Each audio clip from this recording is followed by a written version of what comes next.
Bom dia, transformadas. Hoje eu queria ler o meu devocional, começando aqui no livro de Atos, no capítulo 13, no versículo 49 e 50, que vai falar sobre umas situações que eram repetitivas durante o ministério de Paulo, né, durante o ministério dele, né, o chamado dele, pregando a palavra de Deus.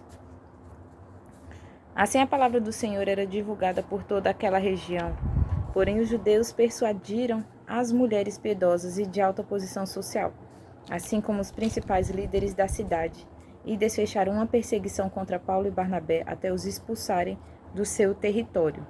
Aqui, se você continuar essa leitura, você vai perceber que era uma situação repetitiva. Aqui no 14, 1 e 2 vai falar: em Icônio, Paulo e Barnabé, como costumavam fazer, foram juntos à sinagoga dos judeus, e ali pregaram de tal maneira que numerosa multidão de judeus e gentios veio a crer.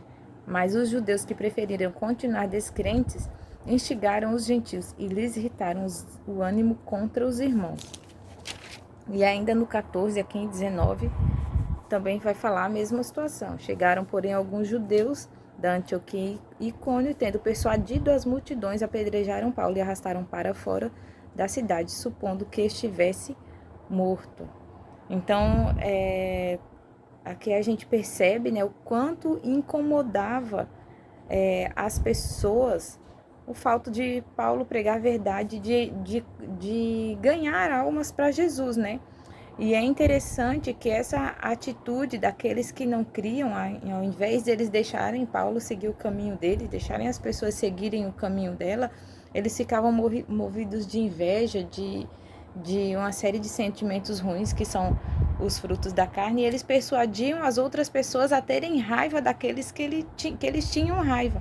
Então era um pecado mútuo, assim, né? Tanto deles que instigavam e das pessoas que se deixavam ser instigadas, né? Se elas eram convencidas por essas pessoas, né? A perseguirem aqueles que ensinavam a palavra de Deus, aqueles que traziam as boas novas do Evangelho.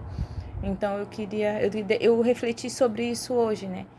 De quando se a pessoa ela não vigia naquilo que ela conversa, com as pessoas que ela conversa, ela acaba tanto cometendo o pecado de jogar uma pessoa contra outra, e o pior se for alguém que, que espalha as boas novas do Evangelho, como ela corre risco dela mesma ser persuadida, né? Como esse povo foi persuadido, trazendo condenação sobre si, né?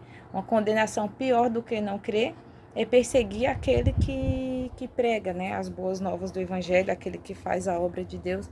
Então, aqui para finalizar, eu gostaria de deixar no 1 Samuel, no capítulo 15, no versículo 23.